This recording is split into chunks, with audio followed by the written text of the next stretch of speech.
저 시작해도 되면 알려주세요. 자, 시작하겠습니다.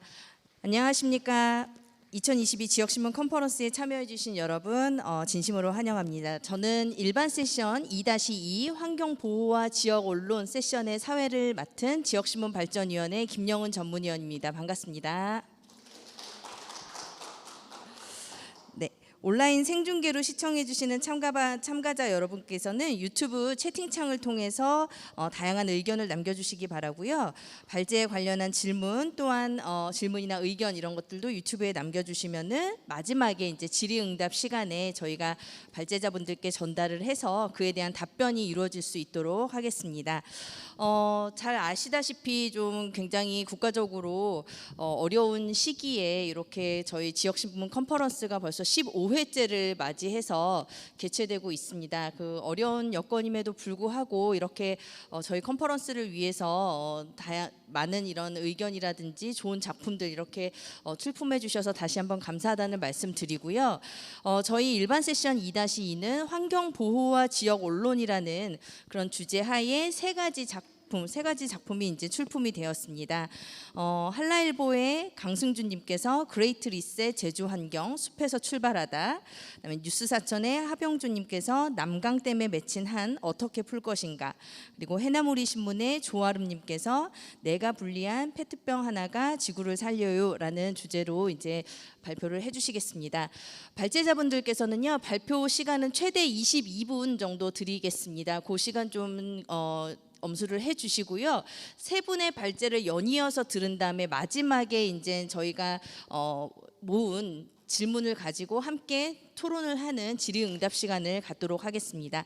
그러면 먼저 한라일보의 강승준님의 그레이트 리셋 제주환경 숲에서 출발하다 먼저 발제를 듣겠습니다. 모시겠습니다. 박수로 맞이해 주세요.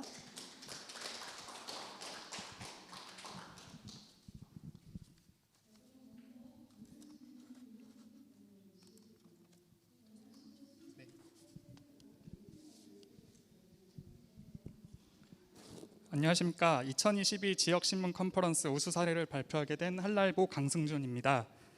지금 이런 자리에 서면 굉장히 떨리고 긴장이 되는데요. 지금 올해 지역신문 컨퍼런스 큰 주제가 그레이트 리셋 지역신문인데 이런 자리를 계기로 저 자신도 그레이트 리셋하는 계기가 되길 바라면서 발표를 시작하도록 하겠습니다.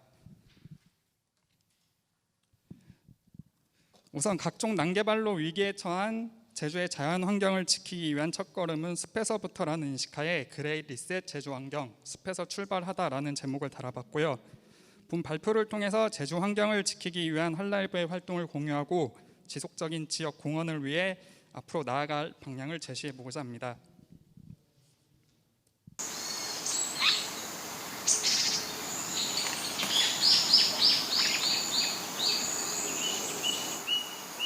지금 보시는 곳은 제주도의 동백동산이라는 곶자왈 숲입니다. 들리는 새소리와 함께 푸르른 숲을 보니 마치 숲에 들어와 있는 느낌이 들지 않으십니까? 하지만 이런 숲이 점점 사라져가고 있는 것이 지금 제주의 현실입니다.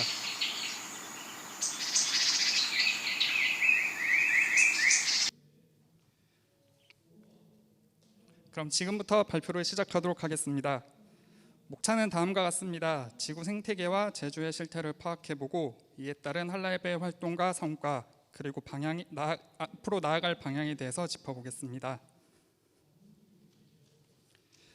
프랑스의 낭만주의 작가 샤토브리앙은 문명 앞에는 숲이 있고 문명 뒤에는 사막이 남는다라는 말을 하였습니다. 이는 숲은 인류 역사와 함께하며 흥망성쇠에 영향을 미친다는 의미입니다. 예로부터 인류 문명의 발상지는 대체로 강유역으로 숲이 울창하며 물이 풍부한 곳이었습니다. 지구는 숲으로부터 건축재와 종이 등 각종 삶에 필요한 경제재를 공급받아 왔습니다. 그 혜택은 돈으로 따질 수 없을 만큼 엄청납니다. 하지만 지금 지구의 상황은 어떨지 알아보겠습니다. 석탄이나 석유와 같은 화석연료의 사용량이 증가하면서 지구온난화가 가속화되고 있습니다. 이러한 지구온난화로 인해 2100년에는 히말라야 빙하 3분의 2가 녹는다는 연구 결과도 나오고 있습니다. 또한 세계자연보호기금에서는 지구온난화로 인해 이미 전체 지구 산림의 3분의 1이 치명적 위기에 처해 있다고 경고하고 있습니다.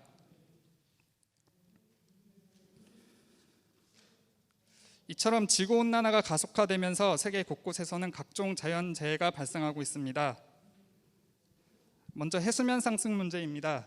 지금 보시는 사진은 태평양의 작은 섬나라 투발루의 외교 장관이 바닷물에 무릎이 잠긴 채 기후 재앙으로 인한 해수면 상승에 대한 문제를 연설하고 있는 사진인데요. 멀리 가지 않고 제주도의 용머리 해안만 봐도 지금 연간 절반 이상이 해수면 상승으로 탐방 자체가 힘들어지는 상황입니다. 그리고 전체의 64%가 가뭄에 휩싸여 500년 만에 최악의 가뭄을 기록한 유럽입니다. 그리고 국토의 3분의 1이 물에 잠긴 남아시아 파키스탄, 그리고 가뭄과 폭염으로 인한 산불로 서울 여의도 면적의 80배 정도가 태워진 미국 서부 등 세계는 지금 유례없는 기상이변으로 극심한 몸살을 앓고 있습니다.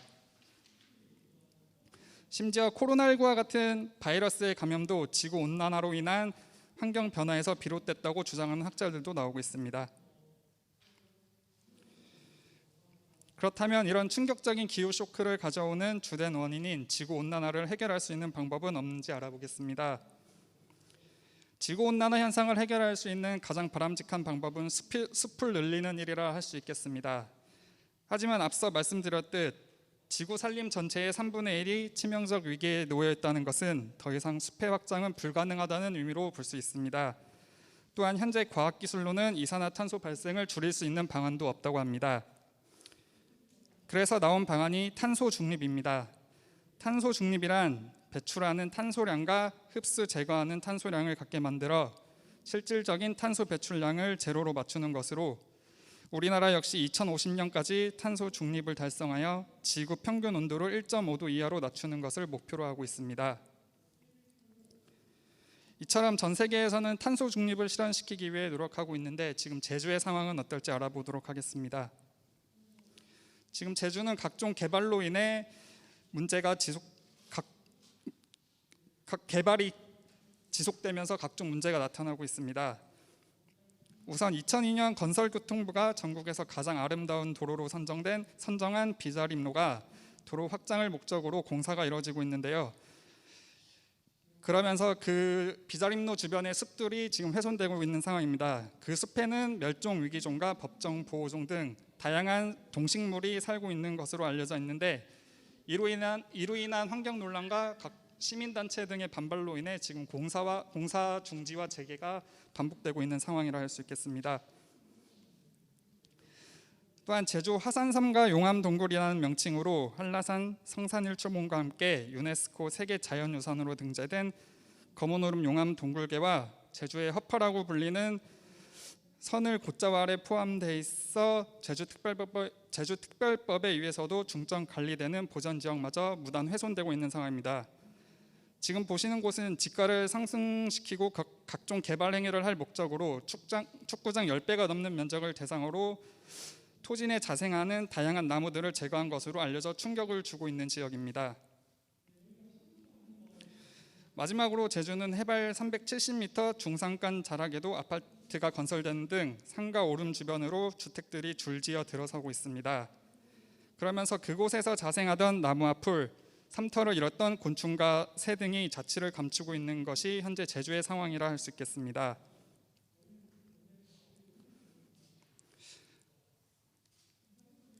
한라일보는 1989년 창간 이후 지금까지 제주 지역의 환경 문제에 집중해 왔습니다.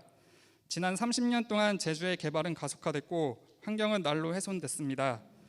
그래서 환경을 지키는 일이 지역을 위해 할 수 있는 최선의 어젠다라는 판단에 따라 숲의 중요성을 알리는 프로그램 등을 진행해 오고 있습니다. 그중 첫 번째는 한라산 숲학교라는 프로그램입니다.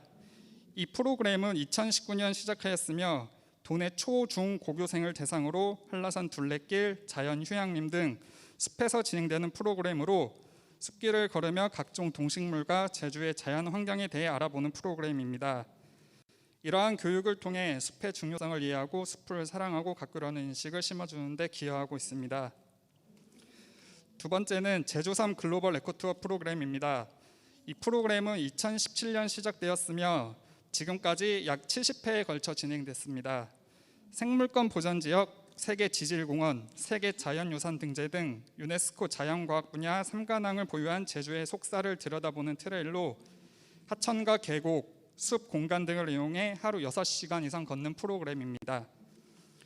이 프로그램은 자연 훼손을 방지하기 위해 회차당 인원을 제한하고 있습니다. 그리고 지금 이 프로그램 예약으로 받고 있는데 예약 시간 개시 5분도 안 돼서 마감될 정도로 인기를 끌고 있는 프로그램이라 할 수 있습니다. 앞서 말씀드린 한라산 습학교는 제주3 글로벌 에코투어의 연장선으로 학생들에게 맞게 개편된 프로그램이라 할 수 있겠습니다. 다음은 사려니 숲 에코힐링 체험입니다. 2009년 시작된 이 프로그램은 유네스코 지정 생물권 보전 지역인 사려니 숲길을 활용한 생태 체험으로 산림 자원의 가치를 제고하는 데 큰 역할을 하고 있습니다. 마지막으로 세계 자연유산 검은 오름 트레킹입니다. 2008년 시작된 이 프로그램은 세계 자연유산에 등재된 검은 오름을 활용한 트레킹으로 마을 주민들과의 협력을 통해 탐방객들에게 다양한 볼거리와 즐길거리 등을 제공하고 있습니다. 이외에도 한라이보는 매년 한라 환경 대상을 시행하며 환경운동의 활성화를 도모하고 있으며 환경 관련 심층 취재 등을 통해 환경을 지키고 보존하는 일에 앞장서고 있습니다. 한라이보의 활동 내용을 영상으로 보도록 하겠습니다.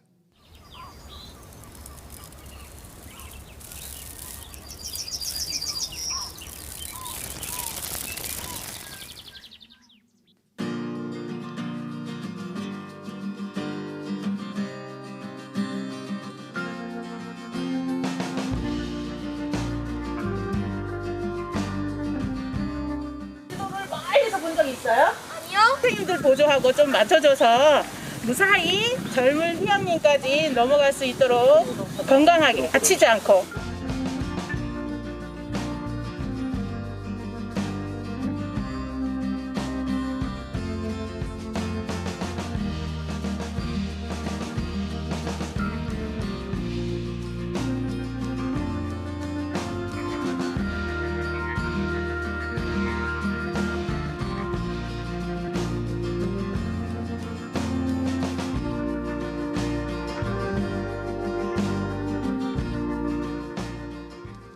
우리가 일상에서 받은 스트레스를 빨리빨리 해소하는 생활권 주변의 숲을 자주 이용하는 것도 정말 스트레스 해소에 좋다.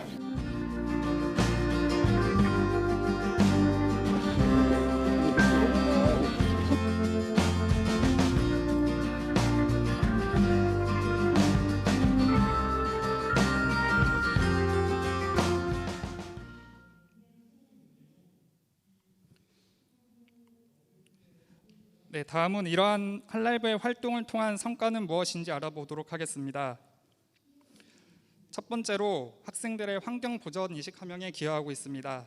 딱딱한 학교 교실을 벗어나 푸른 숲길을 걸으며 생태계를 직접 체험함으로써 제주 자연의 소중함을 일깨워주고 환경을 지키는 일이 얼마나 중요한 일인지 깨닫게 하는 데 도움을 주고 있습니다. 두 번째는 제주 숲 생태계에 대한 지속적인 모니터링이 되고 있습니다. 제주3 글로벌 에코투어 운영을 통해 2017년 이후 40여 곳의 코스를 개발하고 코스 안에 식생과 계절별 변화를 기록하는 등 지속적인 모니터링을 통해 제주 숲의 생태계를 보존 관리하기 위한 자료로도 활용되어지고 있습니다.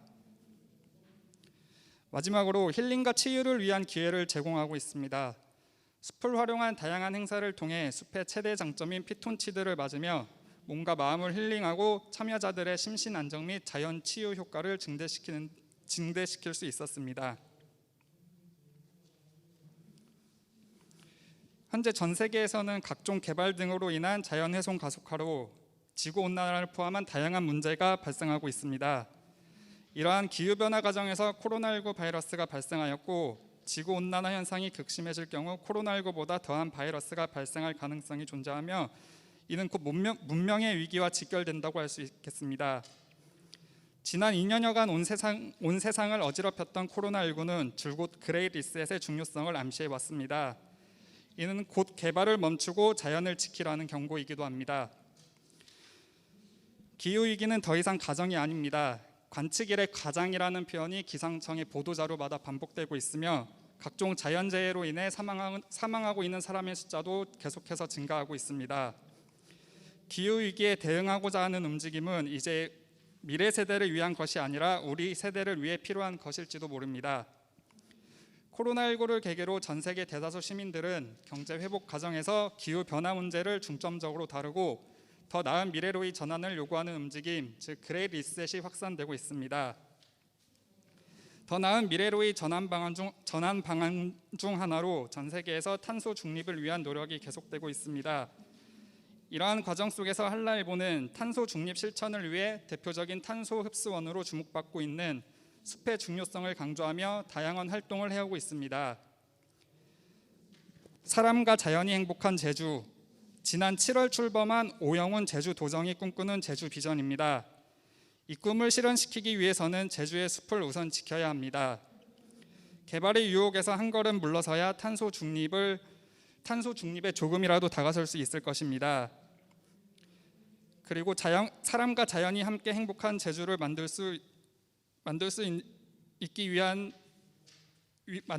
만들기 위해서도 숲을 지켜야 합니다. 한라일보는 앞으로도 숲을 지키고 환경을 지키는 일에 앞장서 나갈 것입니다. 각종 난개발로 파괴된 제주 환경을 그레이트 리셋하기 위한 첫 출발은 숲이라는 것을 강조하며 숲과 관련된 심층 취재, 숲 가꾸기, 지속적인 한라 환경 대상 시행 등 다양한 활동을 전개해 나갈 예정입니다. 이러한 사업을 통해 사람과 자연이 함께 행복한 제주를 만드는 데 모든 노력을 기울여 나갈 예정입니다. 이상으로 발표를 마치도록 하겠습니다. 감사합니다.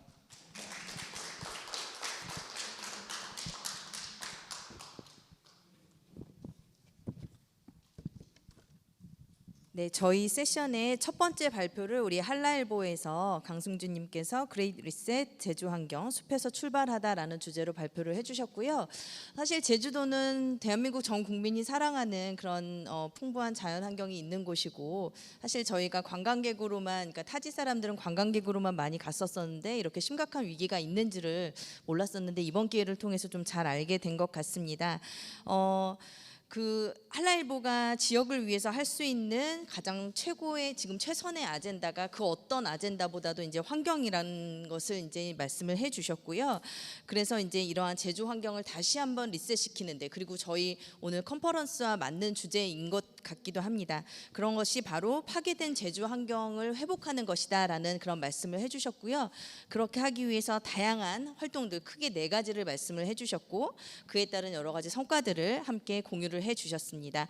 다시 한번 첫 번째 발제를 해주신 강승준님 감사의 말씀을 드리고요. 바로 이어서 우리 뉴스사천의 하병주님께서 남강댐에 맺힌 한 어떻게 풀 것인가라는 주제로 발표를 시작하겠습니다. 박수로 하병주님을 맞이해 주시기 바랍니다.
네, 반갑습니다.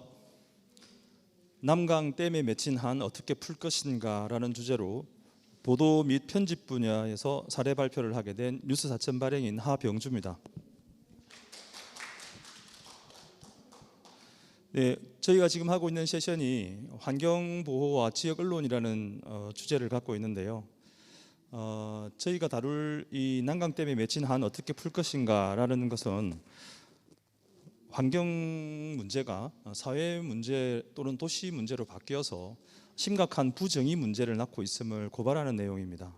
그리고 그 중심에 국가가 책임이 있음을 이야기하고 있습니다. 본론으로 들어가 보도록 하겠습니다. 예, 저희 보도의 배경을 이해하려면 그 난강댐과 인공 방류구를 좀 이해하셔야 되는데요. 남강은 지리산 쪽 그리고 덕유산에서 발원해서 서부 경남을 흘러서 낙동강으로 흘러드는 낙동강의 지류라 할 수 있습니다. 그 댐이 진주에 들어서 있는데 난강댐이고요. 이 난강댐의 유역이 아닌 사천은 사실은 이 난강댐의 유역이 아닙니다. 이 물은 난강물은 흘러서 부산 앞바다로 흘러가야 되는데 홍수가 지면 여기 언급하는 것처럼 인공 방류구 방수로를 이용해서 가까운 사천 바다로 바로 방류를 해버리는 그런 기능을 갖고 있습니다. 이것 때문에 저희 사천시는 심각한 문제를 앓고 있다 이런 내용이고요. 만약에 이게 그 낙남정맥이라고 이 남강은 낙남정맥을 거슬러서 바다로 흘러내릴 수가 없는데 이 낙남정맥을 50여 년 전에 끊어서 비상 방류구를 만든 겁니다. 결국은 국가의 정책에 의해서 만든 것이고 사천시나 사천 지역민들이 전혀 동의하지 않은 문제죠. 그런데 그러한 문제가 일어나서 오랫동안 지역에 문제를 일으킴에도 불구하고 이에 따른 지역사회에 대한 보상 차원이랄까 배려랄까 이런 것들이 전혀 없는 상황입니다. 이 문제를 다시 한번 끄집어내어서 시민들에게 심각성을 이야기하고 또 이 문제를 좀 더 개선하는데 시민들이 나서주기를 좀 촉구하는 그런 기사가 되겠고 또 그 방법까지 좀 제시하고 싶었습니다.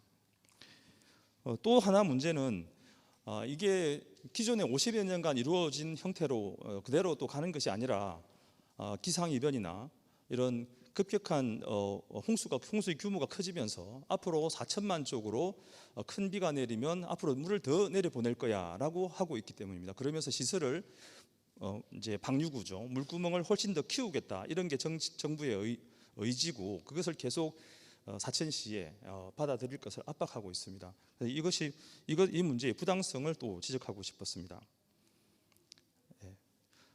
지금까지 방금 제가 말씀드린 대로 정부는 4천만 방류량 정대 시도를 계속하고 있는데요.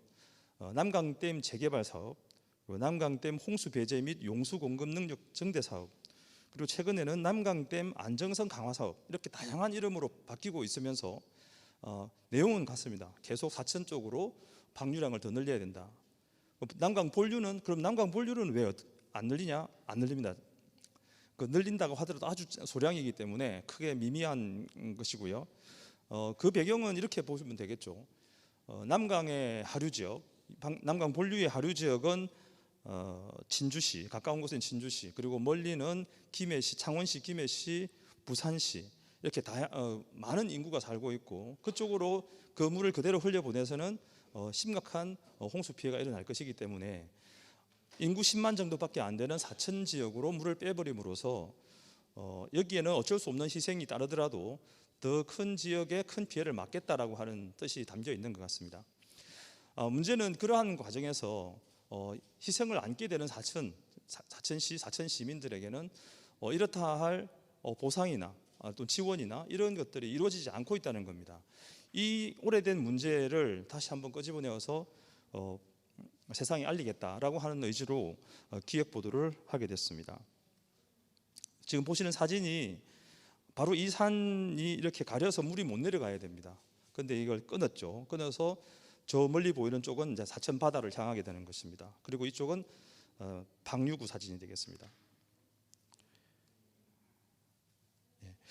저희가 보도를 이 문제를 얼마나 다뤘냐 하면 저희가 장관을 2008년 8월에 했는데요. 이때부터 난강댐 문제를 계속 다뤘습니다. 그리고 검색을 해보니까 난강댐이라는 주제어로 500회가 넘는 보도를 했던데 그 중에 단순 보도들은 사실 물론 단순 보도들도 있겠는데요. 대부분이 좀 심층 분석하고 탐사 보도하는 형식으로 지역 사회에 계속 경종을 울리고자 했습니다.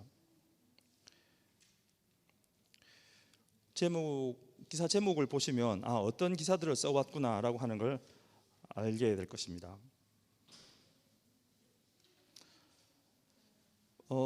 보도를 그러니까 2008년 8월부터 지금까지 계속 해오고 있는데요.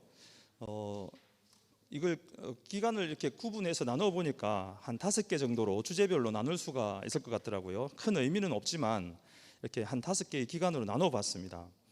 첫 번째 시기가 2008년 8월부터 그해 말까지인데요. 이때 뭐 어떤 자료가 나왔냐 하면 2002년에 태풍 루사가 찾아오면서 엄청난 방류가 있었고, 그러니까 난강댐은 1초에 3,250톤의 물을 4천만으로 내려보내도록 설계되어 있었습니다. 그런데 이것보다 훨씬 넘어가는 5,430톤을 내려보냈죠. 그렇게 함으로써 바다가 일주일 이상 열흘 정도 이렇게 담수화가 되어버리고 엄청난 어업 피해가 발생했는데, 그 피해가 사천에 그친 것이 아니라 인근 하동이나 남해, 고성 지역까지 확대되었습니다. 그런 피해가 있었음에도 정부는 어업 피해에 대한 보상을 한 푼도 해주지 않았습니다. 그 이유는 나중에 말씀드리겠는데요. 어쨌든 그 문제로 해가지고 어민들이 난강댐 방류에 따른 어업 피해가 얼마나 되는지 한번 그 용역을 한번 해보자라고 해가지고 만든 게 난강댐 방류로 인한 4천만 해양 환경 영향과 어장의 경제성 평가라는 연구 용역입니다. 이 보고서의 공개와 또 그 보고서가 담고 있는 문제점들 때문에 논란이 많이 일었는데, 그러한 내용들을 다루게 됐습니다. 이게 1기라고 할 수 있겠고요. 관련 보도 내용들입니다. 뭐 4천만 연구 용역 무엇이 문제인가, 뭐 이런 적은 댐 방류량에도 4천만이 치명타를 입는다, 이런 내용들로 보도를 했습니다. 2기는 2009년 1월부터 2010년 7월까지인데, 이때 무엇이 나왔냐 하면 남강댐 용수정대 사업이라는 게 나왔습니다. 남강물을 부산으로 공급해 주면서 대신에 남강댐의 운영 수위를 높이는 거죠. 물을 평소에 많이 가두고 있자. 평소에 많은 물을 가두고 있으면 홍수가 닥치면 빨리 물을 또 방류를 해야 되겠죠. 그러니까 홍수 조절 능력이 떨어지는 거죠. 홍수 조절 능력이 떨어지니까 물 구멍을 키워 가지고 한꺼번에 많은 물을 빼자, 이제 이런 게 되겠죠. 결국은 그 피해는 고스란히 사천시 그리고 인근 남해 고성 지역으로 오게 되는데, 더 불구하고 그런 계획들이 계속 시도되었습니다. 그 사업의 흑우성을 지적했던 것이고요. 관련 보도 내용들입니다. 사천 볼모로 삼는 남강댐 용수정대 사업, 난강댐 용수 공급 논란은 대우나 그림자인가, 뭐 이런 내용들입니다. 난강댐 물 문제 어디 한번 따져볼까 해가지고 계속 심층적으로 저희들은 분석을 기사를 내놨습니다. 3기는 2010년 8월부터 2018년 2월까지인데요. 무리용 부담금이라고 있습니다. 무리용 부담금은 수자원 이용자들이 상류 지역 주민들을 위해서 공공기금을 조성하기 위해서 내는 부담금입니다. 말씀드린 것처럼 사천시는 난강댐 하류에 있지만 인공 방류라는 하는 형식으로 인해서 피해 지역임에도 불구하고 대부분의 지역 주민들이 무리용 부담금이라는 걸 내고 있습니다. 이 모순적인 상황인 것이죠. 이것을 계속 고발을 했고요. 그리고 또 이 무렵에 어민들의 피해 보상을, 아까 2002년에 일어났던 대홍수, 그에 따른 피해를 보상해 달라고 요구했지만 들어주지 않으니까 어민들이 법적인 어떤 소송을 제기했고, 그 과정에 정부는 물론 계속 들어주지 않았습니다. 그 가운데 그 어민들이 어민들은 많은 투자비가 걸려 있기 때문에 많이 파산했습니다. 그러한 문제점들을 계속 고발했습니다. 보도 현황들이고요. 난강댐 예타 보고서는 거짓투성이다. 또 수자원공사에서 시뮬레이션을 했습니다. 물을 방류량을 1초에 아까 제가 3,250톤이라고 이야기했는데, 이것을 5,000톤, 6,000톤, 7,000톤, 10,000톤까지 흘리는 실험을 했습니다. 실험을 해보니까 10,000톤까지 흘려보냈을 때는 엄청난 심각한 피해가 생기니까 그 자료를 공개하지 않았고요. 5,500톤 정도까지만 공개했는데, 5,500톤까지만 흘려보내더라도 4천만과 가까이 닿아 있는 공단들은 침수 피해가 일어나더라, 인근에 있는 사천공항도 잠기더라라고 하는 내용들이 담겨 있었습니다. 그러한 내용들을 계속 보도를 했습니다. 4기는 2018년 3월부터 2019년 6월까지가 되겠고요. 이때 새로운 갈등의 불씨가 나타납니다. 남강댐 지수 능력 증대 사업, 이름이 다 비슷비슷하죠. 계속 정부는 이러한 이름만 조금씩 바꿔가면서 사업의 핵심은 역시 4천만 쪽으로 방류구를 늘리고 방류량을 더 많이 내려보내겠다라고 하는 겁니다. 이때 1만 년 빈도 만년에 한 번 있을까 말까 한 강우에 대비하겠다, 이런 논리를 주장했기 때문에 여러분들 어떻게 이해가 되시나요? 만년에 한 번 일어나는 홍수에 대비하기 위해서 4천만 쪽으로 많은 돈을 들여서 큰 어떤 홍수 대비 시설을 하겠다라고 하는 거죠. 그리고 이러한 해당 사업이 물밑에서 일어나고 있음에도 이것을 바깥으로 알리지 않고 공론화하지 않은 채 사천시 행정과 정치권들을 비판했습니다. 관련 보도 내용들이고요. 그리고 이제 가장 최근입니다. 2019년 7월부터 지금까지라고 할 수 있겠는데요. 또 새로운 이름이 등장했습니다. 남강댐 안정성 강화 사업입니다. 참 끝이 없죠. 이게 2020년에 아마 기억하실 겁니다. 2020년에 전국 특히 금강 쪽 그리고 섬진강 이렇게 낙동강 쪽 그리고 저희가 있는 여기 남강 쪽 여기 다 물난리가 좀 났습니다. 보통 남강댐은 그 200년 빈도에 견딜 수 있는 강수 200년 빈도의 홍수에 견딜 수 있을 정도의 능력으로 설계되어 있습니다. 그런데도 불구하고 지금까지 그 200년 빈도라고 하는 것을 비웃듯이 한 5, 6회 이상 그 방류량을 이상으로 하는 방류를 계속하고 있거든요. 그러니까 이게 뭐 문제가 있는 것이죠. 이러한 문제가 있다는 것은 인정하지 않은 채 계속 방류량을 늘려야 된다는 이야기만 되풀이하고 있고 지역에는 어떠한 보상책을 제시하겠다라고 하는 이야기가 없습니다. 그래서 그러한 문제점들을 지적하고 있습니다. 계속 시설 규모만 늘리고 어떻게 그 피해를 입는 쪽은 땅을 사들이겠다 이런 이야기들만 하고 있죠. 이렇게 기간별로 나눠서 봤지만 저희가 집중하고 싶은 것은 사실 이 5기에 일어난 일입니다. 특히 지난해와 올해 두 번에 걸쳐서 기획 보도를 하게 됐는데요. 이 기획 보도를 한 이유는 다음과 같습니다. 이러한 그 물 난리 그리고 이 난강댐 방류를 둘러싼 논란이 10년 넘게 끊이지 않고 있는데 이 논란의 출발은 자연의 순리를 처음에 거스르고 댐 방류구를 냈기 때문이거든요. 그러면 하류 지역의 그 홍수 예방을 위해서 가까이 있는 사천 쪽으로 방류구를 뚫어서 일시에 물을 내려보내겠다라고 하는 정책을 세웠다면 이게 언제부터 어떻게 출발했는가? 그리고 그 과정에서 타당한 지역 주민들에게 동의를 구했거나 아니면 그분들에게 어떤 보상책들을 제대로 제시했는가? 그런 제도적 틀이 마련되고 하는 것인가 아닌가? 이걸 한번 따져보고 싶었고요. 역사적으로.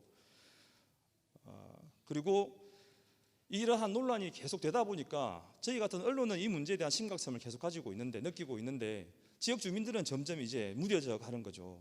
그 정치권도 마찬가지고요. 그래서 이 문제를 다시 한번 부각시켜서 정부가 다시 한번 방류량을 늘리겠다라고 하는 정책을 세우고 물구멍을 키우겠다라고 하는 어떤 사업을 하려고 할 때 이런 시기에 과거에 묵어왔던 이 문제를 다시 한번 수면 위로 끌어올려서 정확하게 해결하고 짚어보고 넘어가게 하자 이런 이제 의도로 기획 보도를 하게 됐습니다. 1차 보도는 지난해에 했습니다. 제목이 난강댐과 하천 그 오랜 악연을 파헤친다. 한마디로 역사를 짚어본 것입니다. 그 과정에서 많은 문제점들이 확인되었습니다. 이 과정에서.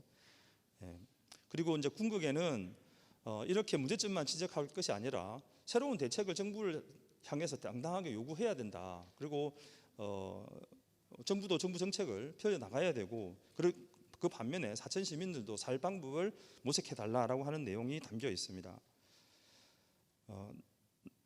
제목만 잠깐 보시면 방금 첫 프롤로그가 되겠고요. 사천 희생을 전제로 태어난 난강댐과 난강 방수로라는 게 두 번째 제목이었습니다. 그리고 난강댐 안정성 강화라 쓰고 물폭탄 정대라고 읽는다. 제목을 보시면 대충 이해가 되실 겁니다. 그리고 수자원공사 보고서 1초에 5,520톤을 방류하면 사천 지역 공단이 잠긴다라고 하는 내용이고요. 그 보고서의 내용이 수자원공사에서 만든 자료입니다. 그리고 끝으로는 치수정대라고 하는 이러한 문제가 등장한 김에 사천 시민들의 살 길을 찾아야 한다라고 하는 거죠.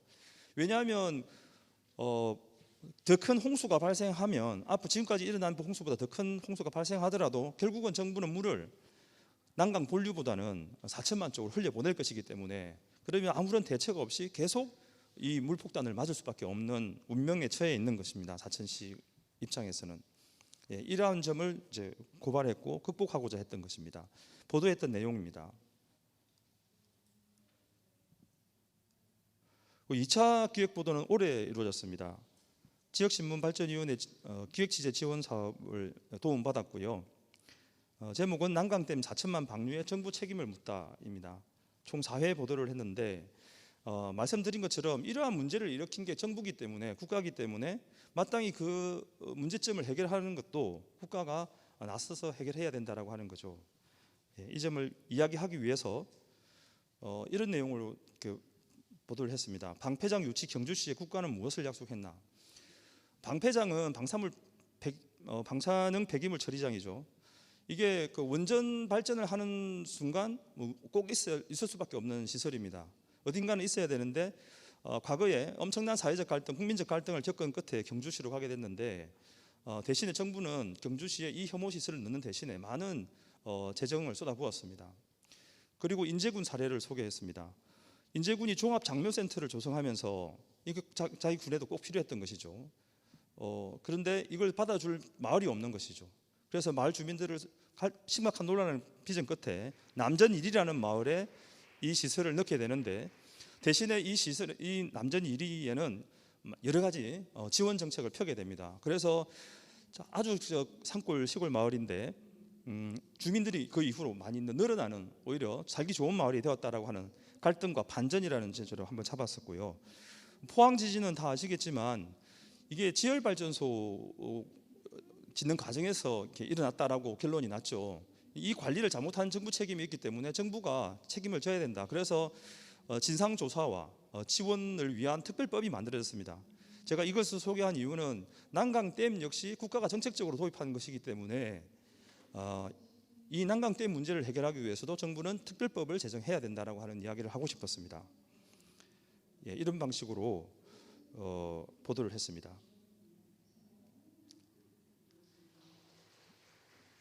그래서 마지막 보도는 난강댐과 하천의 악연 국가가 나서서 끊어야 한다라고 보도를 했습니다.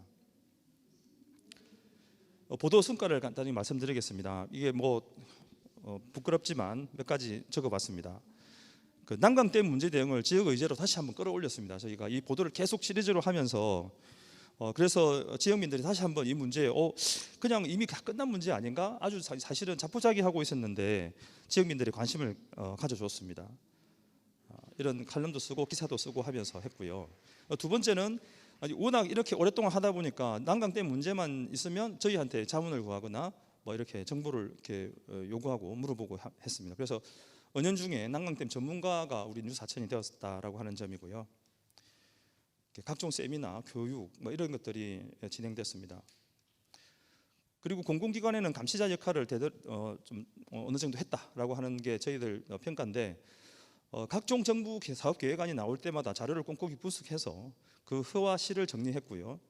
사천시를 향해서도 좀 더 적극적인 자세를 사실로 대응해라 이런 요구들을 했습니다. 그러다 보니까 서로 긴장감이 유지될 수밖에 없었습니다. 이런 각종 전문 연구 자료나 판결문 이런 것들을 이제 저희가 분석해서 보도에 활용했고요. 그리고 이러한 작업이 계속 이어지면서 지난해에는 난강댐 문제 대응 범시민대책위원회라는 범시민기구가 출범을 하게 됐습니다. 이것도 성과라면 아주 성과가 되겠습니다. 이런 활동들을 대책위가 했고요. 지난해에는 그 언론재단에서 뉴스 크리에이트 양성 사업이라는 게 있었는데 이게 동영상 뉴스를 제작하는 사업이었습니다. 그래서 여기에 저희가 응모를 해서 활자화된 지면을 보기 낯설어하는 힘들어하는 독자들을 위해서 동영상으로 만들었더니 훨씬 이해하기가 쉽다라고 하는 평가를 들었습니다. 총 8편을 제작했습니다. 이렇게 프롤로그 장면입니다. 그리고 지난해 말에는 난강댐 주제 시민 토론회를 개최했습니다. 국회의원실하고 같이 했고요. 의미가 있었던 것은 환경부와 수자원공사 관계자가 토론 발제자로 참여했다는 점입니다. 결론적으로는 오랜 불신과 반목 갈등을 끝내기 위해서는 사회적 합의가 필요하고 환경부가 그 역할을 적극 맡아야 한다라고 하는 쪽으로 의견이 모아졌고요. 토론회 장면입니다. 그리고 그 결과를 바탕으로 올해는 난강댐 상생협력 민간협의체가 발족했습니다. 지난 4월에 발족해서 지금까지 한 서너 차례 준비 모임 포함하면 한 4, 5회 너댓 번 회의를 하고 있는데 여기서 의미 있는 또 결과물이 나오고 있습니다. 이렇게 토론에 발족하는 장면과 토론하고 있는 장면이고요. 끝으로 남은 과제가 되겠습니다. 민간 협의체가 이렇게 만들어졌지만 여기에 다양한 주체들이 들어서 있고 서로 이익관계가 들어 있기 때문에 잘 뭔가 합의가 도출되기가 쉽지는 않습니다. 지역적인 문제로 또 주장을 할 수도 있고요. 그래서 이러한 문제들을 좀 해결해 나가려면 다시 언론이 계속 감시자 역할을 해야 되겠다 생각하고 있고요. 참고로 사천시와 사천시 의회가 난강댐 범시민 대책 기구를 지금 지원하기 위해서 활동 지원 조례를 며칠 전에 만들었습니다. 그리고 경상남도는 난강댐 방류에 따른 어업 피해 영향 조사 용역을 현재 진행 중이고요. 환경부와 수자원공사는 그러니까 민간 협의체에서 협의한 끝에 난강댐 강화천 하류 종합 대책 연구 용역을 조만간에 발주할 예정입니다. 이러한 것이 제대로 이루어질 것인지 살피도록 하겠습니다. 마지막으로 이러한 것들이 이제 연구 용역 결과 어떤 문제가 있다는 거 드러났을 때 결국은 마지막 마무리는 제도거든요. 어떤 법률과 시행령에서 이러한 요소들을 담아낼 것인가, 아니면 아까 앞서 말씀드린 것처럼 특별법이라도 만들어서 이 문제를 해결해야 된다라고 그 방법까지 계속 감시하고 제안하고 해나가도록 하겠습니다. 이상으로 발표를 마치겠습니다.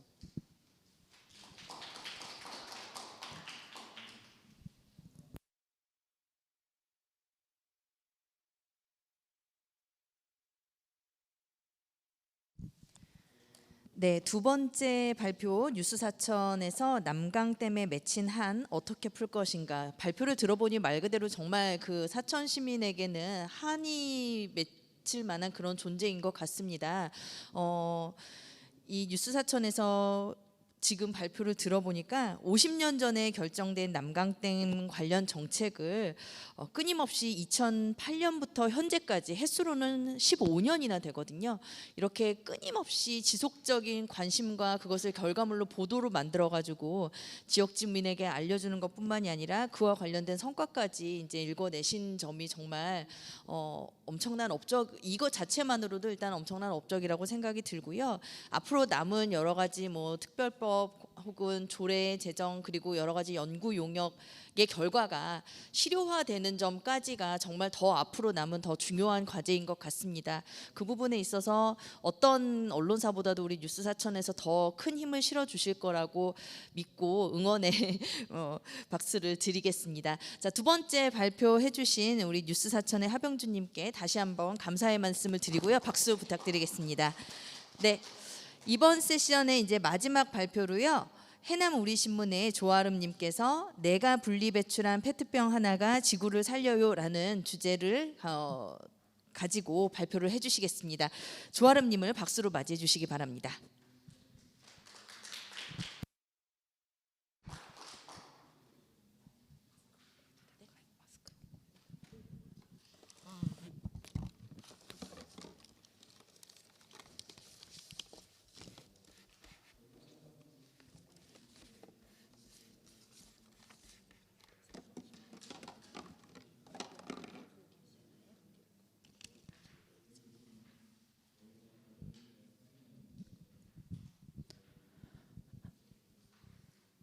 안녕하십니까. 세 번째 발표를 맡은 해남우리신문 조아름 기자입니다. 반갑습니다. 네, 제가 오늘 발표할 주제는 이 페트병 하나와 관련된 주제인데요. 내가 분리배출한 페트병 하나가 지구를 살려요입니다. 해남우리신문이 지역에서 자원순환과 관련한 공동체 활동을 해왔는데요. 해남우리신문이 그동안 노력해왔던 내용을 발표하겠습니다. 발표는 다음과 같습니다. 주민참여형 자원순환운동을 소개하겠고요. 해남에서 지금 자원순환 열풍이 일고 있는 현재 상황을 발표하고 다음은 해남우리신문이 쏘아올린 작은 환경공 캠페인들을 소개하겠습니다. 그리고 탄소중립운동 앞으로 과제를 마지막으로 발표를 마치겠습니다. 사진을 보시면 해남군에 위치한 해남군 생활자원 처리시설의 사진입니다. 이곳 사진을 보면 해남에서 모인 쓰레기들이 이곳에 위치해 있는데요. 이 중 자원으로 쓰이는 게 몇 프로나 될 것 같으실까요? 이 중 54%만 자원으로 분리가 되고 나머지는 모두 매립되고 소각됩니다. 해남에서는 주민 참여형 자원 순환 사업을 2021년 4월부터 시작하였습니다. 땅끝 희망이라는 제목으로 실시한 사업인데요. 해남 우리신문은 자원순환 재활용품 자원화를 높이고자 해남 우리신문은 이 실천 운동을 범국민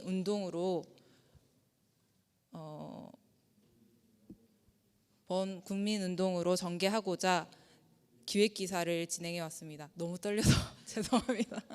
네. 저희가 기획해온 연재 기사는 지구를 구해줘라는 주제입니다.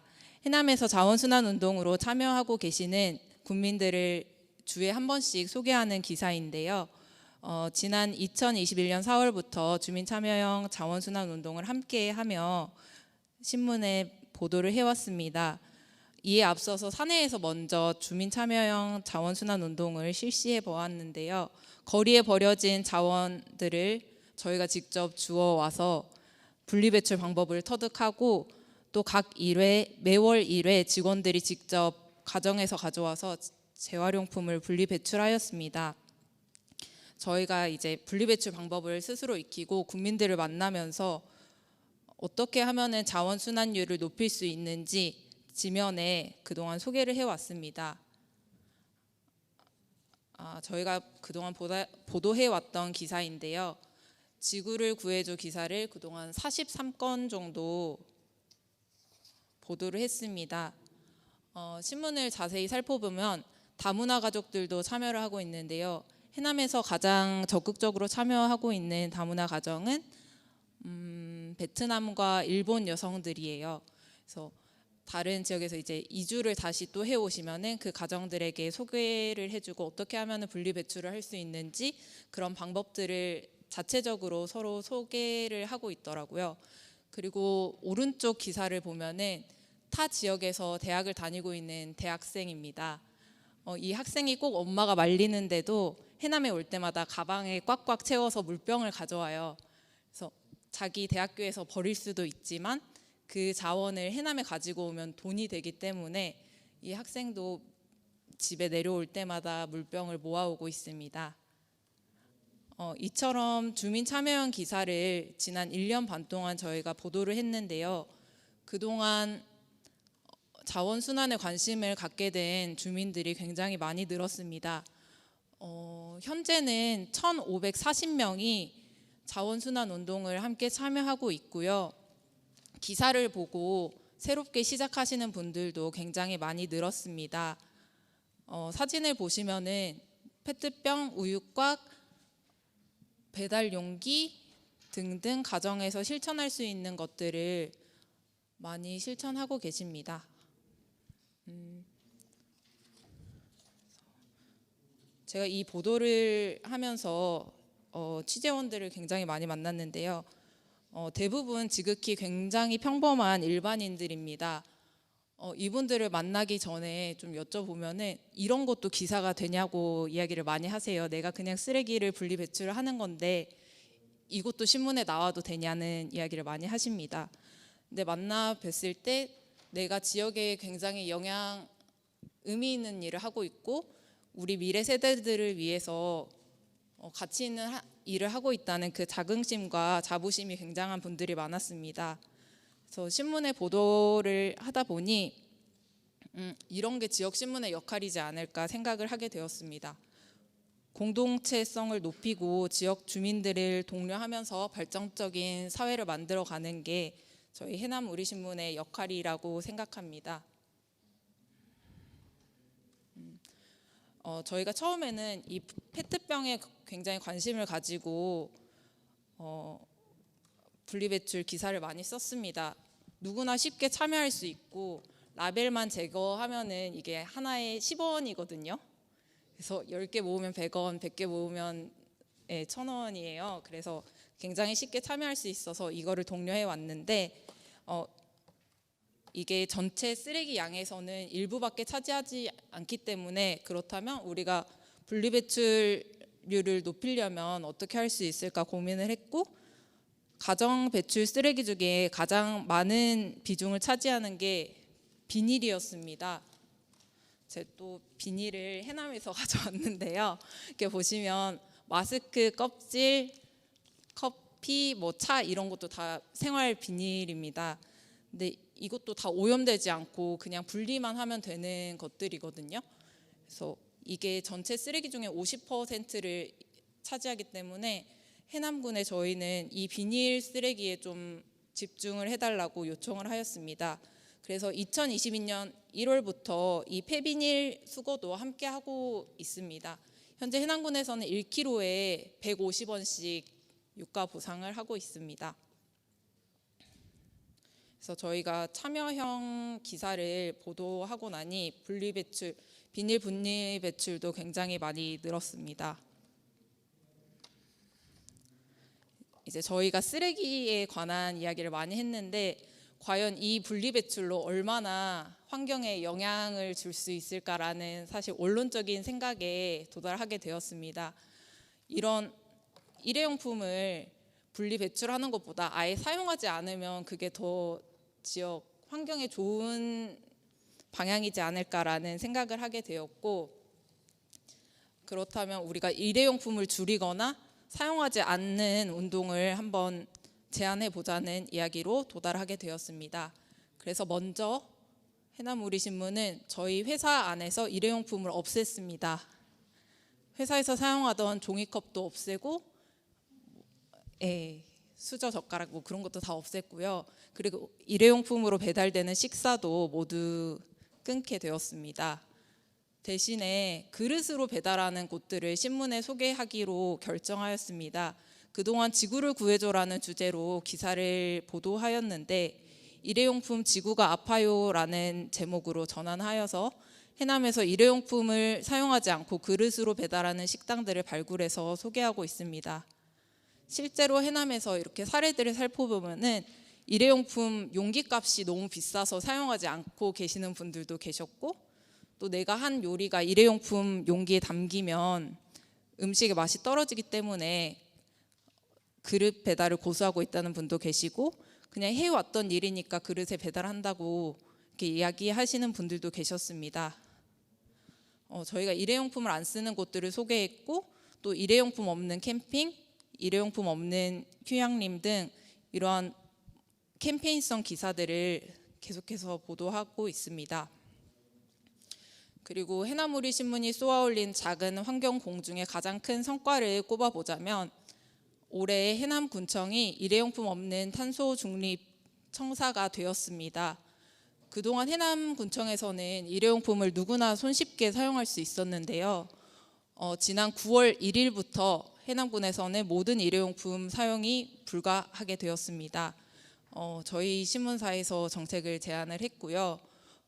저희는 해남군청에 이어서 각 공공기관과 사무실 등에도 동일한 정책 제안을 하였습니다. 그래서 8월부터 해남군 수협이 일회용품 사용을 근절하였고 해남군 의회, 건강보험공단, 체육회에서도 지금 사용을 하지 않고 있습니다. 그리고 앞으로 10여 개의 단체에서도 이 뜻을 함께 하기로 의견을 전달하였습니다. 또 우리 신문에서 제안한 것을 꼽아보자면 일회용품 없는 행사를 진행하고 있습니다. 행사에서는 특히 일회용품을 많이 사용하게 되는데요. 현재 해남군에서는 일회용품을 전혀 사용하지 않고 청정 탄소 중립 이벤트를 기획해서 하고 있고요. 특히 해남군이 지원하는 행사나 축제에서는 사전에 일회용품 없는 축제 계획서를 미리 제출해야 합니다. 또 저희 본사에서 진행하는 행사 축제에서도 먼저 일회용품 사용을 없앴고요. 추모제, 유모차 축제, 마흔 역사 축제 등 모두 일회용품 없는 축제로 진행하였습니다. 또 일회용품 없는 청사 축제를 해남군 조례로 제정하였고요. 조례에는 강제성을 담았습니다. 해남 군수가 일회용품 저감 정책을 이행하지 못하는 기관과 단체장에 필요한 조치를 할 수 있도록 요청을 하고 있습니다. 또 지난 지바리 지원 기획 취재에서도 주민 참여형 자원순환 탄소 중립 운동을 취재하였는데요. 전국에서 선진 사례들을 기획 기사로 보도하였습니다. 저희가 굉장히 쓰레기 문제에 관심을 많이 갖고 있는데 그동안 육상 이야기를 많이 했다면 해양 쓰레기에도 관심을 갖고 있습니다. 이것도 몇 년 동안 저희가 지속적으로 보도를 해왔던 내용인데요. 해양 쓰레기도 육상에 있는 쓰레기처럼 매일 수거를 해야 한다는 것입니다. 해남은 삼면이 바다이고 쓰레기가 몰리는 지형입니다. 그래서 육상에 있는 쓰레기처럼 매일 수거해야 하는 그 해양 쓰레기 미화원 제도를 도입해야 한다고 저희가 그동안 기사 보도를 해왔고요. 해남군에서도 해양 쓰레기를 처리하는 공공 인력을 늘린 상태입니다. 그리고 앞으로 해남군 수협과 해남군과 함께 해양 쓰레기를 일상적으로 수거할 수 있는 제도를 도입하고자 토론회 마련도 계획하고 있습니다.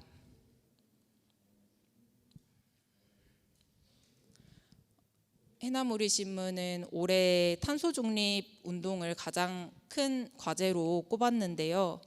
그동안 탄소 관련 기사를 굉장히 비중 있게 썼습니다. 매주에 두세 건, 많으면 5건도 기사를 쓰다 보니까 저희 신문사가 쓰레기 신문사가 됐더라고요. 저희가 하도 쓰레기 관심을 많이 갖다 보니까 쓰레기 기자라는 이야기도 들어보고 그래서 탄소 중립 관련 기사 비중을 굉장히 많이 늘리고 우리 신문이 공동체성을 살릴 수 있는 다양한 실천 방향들도 시도하고 있습니다. 그 중에 하나가 황산면 주민자치회와 함께 농촌형 탄소 중립 운동을 추진하는 것인데요. 농촌형 탄소 중립 운동은 마을 어르신들에게 재미거리, 놀거리, 일거리를 드리는 운동입니다. 자기 마을에서 발생한 쓰레기를 자원화하고 또 그 자원을 마을 화폐로 교환하고 그렇게 재미거리와 일거리를 마을 안에서 해결하는 그런 운동입니다. 그래서 해남우리신문에서 그 탄소 중립 운동 교육을 진행하였고 앞으로 마을 사진전과 기록화 작업을 남겨두고 있습니다. 앞으로의 과제를 살펴보자면 탄소 중립 운동은 마을 일자리 사업과 연계되어야 한다고 생각합니다.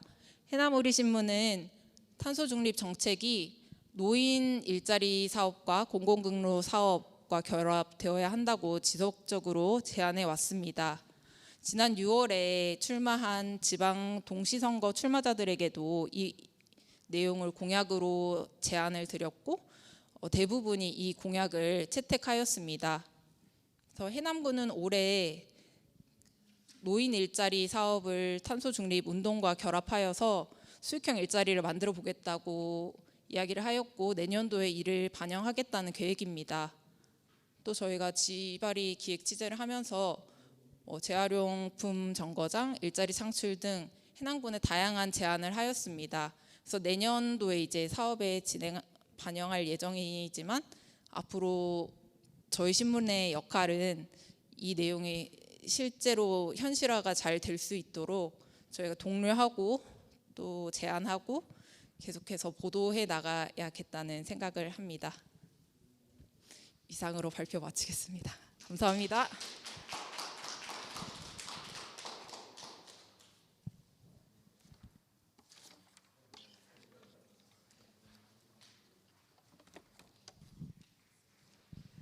네, 해남우리신문에서 내가 분리배출한 페트병 하나가 지구를 살려요라는 주제로 발표를 해주셨습니다. 비단 해남만의 문제가 아니고요. 전국뿐만이 아니라 전 세계의 문제인 것 같습니다. 오늘 이 세션 자체가 환경 위기와 그다음에 심각성 그런 부분을 해결하기 위한 각 계신 곳에서의 이렇게 활발하게 활동하는 모습들 이런 부분을 다루는데 그 중에서도 해남이 어떻게 더욱더 적극적인 모습을 띠고 있는지에 대해서 말씀을 해주셨고요. 특히 주민 참여 기사 연재를 올해만 하더라도 뭐 43건이나 이렇게 진행을 하고 계시고요. 뿐만 아니라 그런 농촌형 탄소 중립 운동 추진, 그 다음에 회사 해남 우리 신문 자체에서 하고 계시는 그러한 운동들, 그리고 일거리와 같이 노인 일자리 창출과 같이 연결시켜서 하는 그런 다양한 활동들, 그런 것들을 알려주면서도 동시에 주민 참여를 더욱더 북돋우기 위한 그런 캠페인성 활동들을 굉장히 열심히 하는 모습들을 저희에게 알려주셨습니다. 언론의 기능이 여러 뭐 환경 감시 기능도 있지만은 이렇게 주요한 이슈를 선정을 하고 그것을 이제 공동체성으로 이제 끌어가기 위한 모습까지 하는 이런 상관 조정 기능까지 잘 하고 계시는 모습을 이제 보게 되어서 굉장히 서울이나 이제 중앙에 있는 사람으로서도 굉장히 귀감이 되었고요. 이런 부분 역시도 더욱더 앞으로 더 그 해남 우리 신문이 가지고 있는 그 쓰레기에 대한 열정 더욱더 앞으로 계속 이어 나가시길 바라겠습니다. 자, 지금까지 총 3개의 발제를 이제 들었고요. 저희 발제자분 3분 요 앞으로 모셔가지고 인터넷 유튜브를 통해서 들어온 질문이라든지 의견 제가 전달을 해드리면서 같이 말씀을 나누는 질의응답 시간, 종합토론 시간을 갖도록 하겠습니다. 3분 앞으로 자리해 주세요.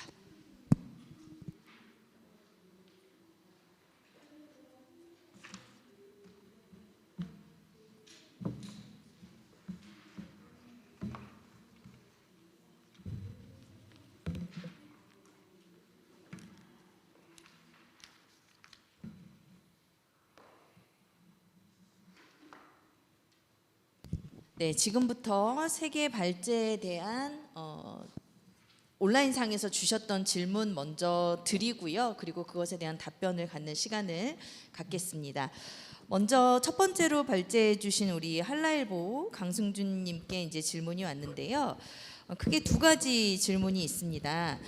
무분별한 제주도 개발을 법적으로 제재할 수는 없는지 그런 부분에 대해서 궁금하셨고요. 개발을 제재하면은 또 그에 따른 또 제주도민도 피해가 또 보는 상황이 있을 텐데 우리 강승준 님께서도 제주도민으로서 그런 입장 차이와 관련된 부분 어떻게 생각하시는지, 법적으로 제재할 수는 없는지 그런 부분에 대해서 먼저 질문을 해주셨고요. 그거 먼저 먼저 하시고 또 다음 질문 드릴게요. 우선 법적으로 제재하는 방안은 지금 안 그래도 제주도와 제주도의 차원에서도 중점적으로 다뤄지고 있는 사안입니다. 뭐 예를 들면은 송악산 일대 개발을 제한하자는 송악선언이라든지 이런 관련해 가지고 법적으로 지금 다뤄지고 있는 상황인데, 뭐 이런 거 따라 가지고 지금 안 그래도 찬성하는 쪽도 있고 반대하는 쪽도 있는데 이런 거에 따른 찬반 갈등이 극심한 상황이 지금 제주의 상황입니다. 네, 지금 이 관련해서 법적 제재와 관련된 여러 지역 주민들의 입장 차이도 있다라는 말씀을 해주셨고요. 또 다른 질문은 제주에는 끊임없이 개발에 대한 유혹이 있을 것이고 지금 있기도 하고요. 또한 지금 말씀하셨던 찬반의 입장처럼 개발론자의 주장이 어느 정도 있을 거라고 우리 질문해 주신 분께서 아이디 김재원님께서 말씀을 해주셨는데요. 그렇다면 제주의 숲 환경에 악영향을 줄 만한 개발 계획은 어떤 것이 있으면 뭐 현재 알고 계시는 거라든지 아니면 그에 대해서 어떻게 대처해야 할까요?라는 그런 질문을 주셨습니다. 네. 여러분도 아시다시피 지금 제주의 가장 큰 문제는 제주 제2공항 문제라고 할 수 있겠습니다. 지금 그게 뭐 숨골이나 뭐 동굴 위치 뭐 이런 거 관련해 가지고 지금 아까 다른 사업과 마찬가지로 난항을 겪고 있는 상황인데요. 뭐 이거 외에도 제주도 내 오등봉 공항과 중보공항 민간 특례 사업이라든지 이런 게 지금 각종 숲과 관련된 예정된 사업이라고 할 수 있는데 제가 생각할 때는 뭐 정확한 가이드라인을 만들어 가지고 뭐 개발을 할 것은 하고 뭐 지킬 것은 지키고 이런 식으로 가야 되지 않나 그렇게 생각은 드는데 뭐 이런 것도 지금 안 그래도 찬반 갈등이 심한데 개발할 것은 하자 이런 식으로 해버리면 또 다른 갈등이 생길 것 같아서 뭐 그런 걱정이 드는 것은 있습니다. 네, 그 어떤 지역보다 약간 이 그 개발과 관련된 이슈가 많이 있는 곳 중에 하나가 또 제주도이기도 하고요. 그와 관련된 여러 입장들이 있는 것인데 사실 너무 이상론적으로 들리실지 모르겠지만 사회적 합의가 가장 중요하기는 하지만 그렇게 하기 위해서는 충분한 그런 토론과 그리고 그런 토론의 장을 마련해 주실 곳이 또 언론이라고 생각이 듭니다. 그런 부분 앞으로 많은 이슈가 있을 텐데 힘드시겠지만 더더욱 그 부분 많은 그 지역 주민뿐만이 아니라 전국에도 이슈가 될 수 있도록 노력해 주실 것을 부탁드리고요. 우리 뉴스사천 주제에 관련해서 질문이 들어왔습니다. 이런 정부나 지자체 사업 관련 보도를 하실 때 지역 언론 입장에서는 광고 문제도 무시하시기 어려울 것 같습니다. 이렇게 긴 기간 보도 과정에서 견제나 부담, 광고 측면에서 실질적인 손해는 없으셨는지 굉장히 현실적인 질문을 해주셨네요. 네. 네. 저희가 원래 저희 신문이 광고가 많이 없는 신문입니다. 네. 그래서 광고에 크게 뭐 이렇게 눈치 보거나 할 일은 별로 없고요. 특히 이 문제는 정부 국가나 수자원공사의 책임을 촉구하는 문제이기 때문에 오히려 사천 시민들로부터는 많은 응원을 받는 입장이었고요. 그러니까 저희가 국가나 뭐 수자원공사로부터 받는 광고가 없었기 때문에 그런 문제는 없었습니다. 오히려 이제 시민사회단체, 그러니까 범시민대책기구에서 요구하는 광고들은 저희가 그냥 실어주고 이렇게 했습니다. 네, 지금 뉴스사천의 그 현 광고와 관련된 사항을 말씀을 해주셨고요. 오히려 이런 상황이 그 보도를 하는 데 있어서 독립성을 유지하는 데 더욱더 도움이 되지 않았나라는 생각을 해보고요. 그다음에 또 하나의 질문은 하나의 사건을 10년 넘게 끊임없이 보도하기 어려우셨을 것 같은데 어떠한 마음으로 지속적인 보도를 하셨는지 궁금하다고 질문 주셨습니다. 네, 저는 처음부터 이제 뭐 지역 언론을 하겠다라고 생각할 때부터 몇 가지 중요한 지역 화두나 의제가 있었고요. 그런 것들이 있었기 때문에 어찌 보면 언론을 시작했다라고 볼 수도 있기 때문에 주제를 쭉 길게 가져오는 데 있어 가지고는 어려움은 없었고요. 오히려 이제 사실은 저희도 좀 반성하는 부분은 정부가 아까 제가 말씀드린 것처럼 뭐 남강댐 용수정대 사업이라고 했다가 뭐 치수정대 사업이라고 했다가 안정성 강화 사업이라고 했다가 계속 끊임없이 말을 바꿔가면서 십수년을 해왔는데 이게 논란이 살짝 가라앉았을 때는 또 잊혀진단 말이죠. 그러니까 저희도 따라서 같이 좀 조용했던 적이 있죠. 그럼에도 불구하고 그 문제를 계속 좀 더 정리하고자 하는 노력들을 같이 하지 못하고 다른 현안에 이제 또 휘말려서 또 같이 물밑으로 가라앉았다가 이래 했던 과거에 대한 반성을 좀 하게 되고 오히려 이제 그 반성을 바탕으로 해가지고 지난해 1월 1일 신년 이제 칼럼에서부터 이 문제를 본격적으로 거론하겠다라고 하면서 좀 그 반성을 바탕으로 좀 했습니다.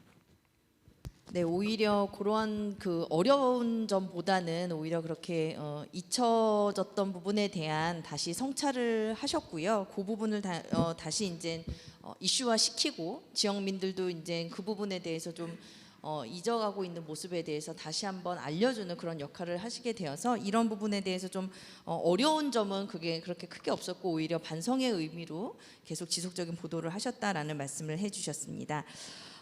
마지막으로 우리 해남우리 신문에요. 이런 의견도 좀 주셨어요. 일회용품, 그러니까 여러 가지 그런 좋은 이런 캠페인을 활성화시키기 위해서 일회용품 없는 그런 행사 같은 것에 군에서 인센티브를 주는 것은 어떨까요? 라는 그런 그 아이디어를 주셨습니다. 이에 대해서 너무 좋아요. 너무 좋은 아이디어 감사합니다. 네네네. 이런 아이디어를 또 이제 해남 우리 신문에서 또 이런 아이디어를 차용해서 관련 자료를 또 보셔가지고 또 기사화시켜서 알려주시면은 더 좋은 그런 의제가 되지 않을까라는 생각이 듭니다. 댓글에서요 많은 이 새 신문사들 굉장히 그 좋은 정말 박수가 절로 나오는 취재와 지역사회라는 그런 평가를 해주셨고 응원들을 많이 해주신다라는 그런 댓글들을 주셨습니다.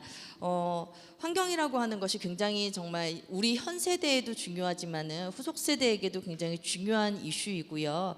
그리고 우리가 살아가는 그 정말 우리의 생존과 관련된 부분인데 그러한 부분에 대해서 이제 각 지역의 이슈들 잘 발굴을 해주시고 그런 것들을 지역민과 함께 공감하고 그리고 이런 것들을 단순히 보도에서 끝나는 것이 아니라 여러 가지 성과로 읽어내 가지고 그거 나름의 이런 그 아젠다 형성과 그다음에 그것을 통한 지역 현안 해결을 하는데 그 어떤 분들보다도 더 앞장서서 이렇게 해주신 모습에 대해서 저 역시도 이렇게 감동을 받았고요. 뭐 저는 비록 그 현장에서 이제 취재를 하는 언론인은 아니지만 그에 못지않게 이런 부분들에서 자극받아서 저 역시도 환경과 관련된 부분 좀 더 관심을 지켜보고 바라보고자 합니다. 마지막으로 세션 마치기 전에요. 그 세 분 혹은 혹시 플로어에서 질문 있으시면은 질문이나 의견 있으시면 해주세요. 오늘 또 참석을 해주셨으니까. 네. 그 소속과 네 성함 부탁드립니다. 남해 시대 이정원 대표입니다. 그 하병주 뉴스사천 사장님께 질문을 드리겠습니다. 그 저희도 그 남해도 그 사천하고 이렇게 맞닿아 있어가지고 그 난강 그댐 그 방류에 자유롭지 않은 우리도 같은 20년 동안 이 피해 50년 동안 피해를 받아왔던 지역입니다. 우리도 남해 같은 경우도 많은 뭐 조개라든지 뭐 이런 거 채취 그 양식을 많이 하는데 한번 방류를 하면은 남해 지역도 다 그냥 그 농도가 그 염도 농도가 차이가 나가지고 다 폐사를 하고 이래 하거든요. 근데 우리도 저희 신문도 많이 보도를 하긴 했는데 제가 직접 보도를 안 해서 기억이 안 나서 질문을 하나 하는 건데 그 보상을 지금까지 단 한 번도 보상에 대해서 받아보지 않았다고 하는데 단 한 번도 받아본 적이 없는지 하나 궁금하고요. 그다음에 그 가장 좋은 대안을 우리가 그 무조건 뭐 보상을 해주라 뭘 해주라 하는 게 아니라 우리가 이런 대안이다 저런 대안이다 이렇게 하면 안 되겠는 어떤 대안을 우리가 제시해서 그 대안을 정부에서 할 수 있게끔 하는 것도 좋은 방법이지 않겠나 생각이 듭니다. 가장 좋은 대안이 뭔지를 또 묻고 싶습니다. 네, 바로 답변 부탁드리겠습니다. 네. 보상을 받아본 적은 없는가라고 하는 건데요. 아까 그 설명 중에 제가 좀 아주 일부분만 하고 넘어갔는데, 그러니까 댐이 1969년에 준공을 하거든요. 그 무렵에 그 방류를 좀 해봅니다. 중간에 해가지고 이렇게 방류를 준공하기 전에 방류를 한번 해보고 그 피해 범위가 어디까지인지 연구 용역을 해서 했는데 그때는 아주 좀 지금과 다른 기준이 아주 소극적인 기준이었고 하긴 했어요. 피해들에 대해서 지금 계속 소송이 붙고 논란이 있는 게 그 당시에 한마디로 이제 소멸 보상을 했냐, 평생 보상을 다 한 거냐, 아니면 그 일부만 한 것이냐. 지역별로도 사천 난강댐에서 가까운 쪽은 많은 피해가 올 것이고 남해처럼 먼 곳은 피해가 좀 덜할 거지 않습니까? 그러니까 안쪽은 다 했고 바깥에는 다 보상한 거 아니다. 이제 이런 논리가 하나 있고, 방류량이 1초에 얼마만큼 흘려보냈을 때를 기준으로 보상 기준을 삼았냐, 이제 이런 논리가 있죠. 그래서 어민들이 생각하는 것은 1,750톤이다. 그래서 그 관련된 기사가 나갔는데 정부에서는 아니다. 5,540톤을 기준으로 5,460톤을 기준으로 보상을 한 것이다. 이런 곳곳에서 이제 충돌이 있습니다. 그런데 그러한 것들이 많은 것들이 시간이 많이 지나가지고 너가 보상을 요구할 수 있는 법적 주체가 되냐, 이제 이 문제까지 됐어요. 시간이 많이 지났기 때문에. 왜냐하면 면허라는 게 갱신이 되거든, 10년 단위로. 그러니까 당신들은 권한 자체가 없어, 이제 이런 논리도 하고 해가지고 결국은 대법원에서는 결론이 자격이 없다. 그래서 이제 요구할 수 없다라고 된 거죠. 그렇기 때문에 많은 이제 어민들로서는 엉어리가 져 있는 것이죠. 그리고 어떤 방법이 있겠냐라고 하는 건데, 사실은 우리가 먼저 제안하는 것보다는 정부들을 제안하도록 이제 요구를 하는 게 사실은 모든 문제에서 맞는데요. 제가 생각할 때는 아까 제가 말씀드린 것처럼 다른 다수의 공익을 위해서 소수의 희생을 전제로 하고 있는 거거든요. 이 사업 자체가. 그렇다면 정부가 먼저 그러한 제안을 해주는 게 맞다. 지금 그러기 위해서 과연 방류량을 흘려보냈을 때 어떤 피해가 얼마나 일어나느냐. 그리고 지금은 지방자치시대인데 사천 같은 경우에는 워낙 그 방류지진과 가깝고 호수처럼 되어 있잖아요. 4천만이라는 게. 그러다 보니까 침수 피해가 일어나 버려요.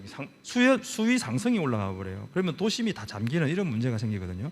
그러니까 그거에 대한 연구가 먼저 전체적으로 되어야 된다라고 하는 것이고, 그 다음에 그 문제를 해결하기 위한 방안을 내놔라라고 요구하는 게 일단 우선이다라고 생각합니다. 네, 그 남강댐과 관련된 주요 인근 지역의 공통 현안이라고 생각이 들고요. 뭐 기회가 된다면은 같이 이렇게 협력하셔서 또 관련 현안을 또 협력 취재를 해주셔도 더 힘이 생기고 좋지 않을까라는 생각도 해보았습니다. 혹시 플로어에 계시는 다른 분들 의견이나 질문 있으실까요? 네, 그러면은 추가적으로 질문이 없으면은 질의응답 시간을 이렇게 마치고요. 아주 간단하게 1분 안쪽으로 세 분의 간단한 소감 들으면서 마치겠습니다.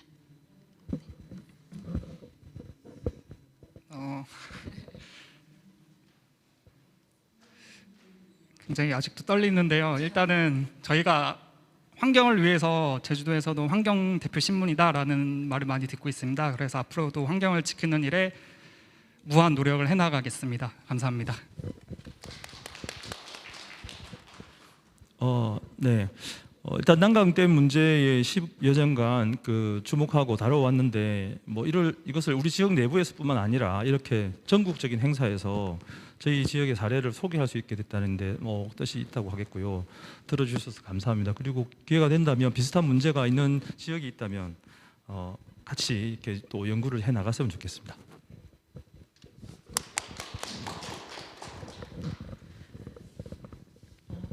네, 지난 1년 반 동안 자원순환 관련된 보도를 해왔고 오늘 처음으로 이제 발표를 했는데요. 굉장히 의미 있고 또 한번 정리해보는 시간이 되었던 것 같아요. 또 앞으로 어떤 정책적인 제안을 해야 될지 고민해봐야겠다는 생각이 들었습니다. 들어주셔서 감사합니다. 네, 세 분의 소감을 들었고요. 환경부와 지역 언론으로서 이제 가장 여러 가지 이슈를 다뤄야 되는 건 맞는데 그 어떤 것보다도 이렇게 환경에 대해서 앞서서 언급해 주시는 점들이 정말 다시 한번 감사하다는 말씀을 드리고요. 이러한 자리를 통해서 지금 말씀해 주신 것처럼 지역의 문제만이 아닌 전국이 함께 공유할 수 있는 그런 시간이 되었었으면 하는 바람입니다. 자, 지금까지 일반 세션 2-2 환경보호와 지역 언론 세션을 진행을 했고요. 멀리서 이렇게 발제를 위해서 참여해 주신 세 분의 발제자분과 그리고 유튜브를 통해서 의견과 질문을 남겨주신 시청자분들께 다시 한번 감사의 인사를 드리고 이번 세션 마치도록 하겠습니다. 저는 지금까지 진행한 지역신문발전위원회 전문위원 김영은이었고요. 이어서 10분 쉬었다가 4시 30분부터 일반 세션 2-3이 또 진행될 예정이니까 많은 참석 부탁드리겠습니다. 장시간 동안 수고 많으셨습니다. 감사합니다.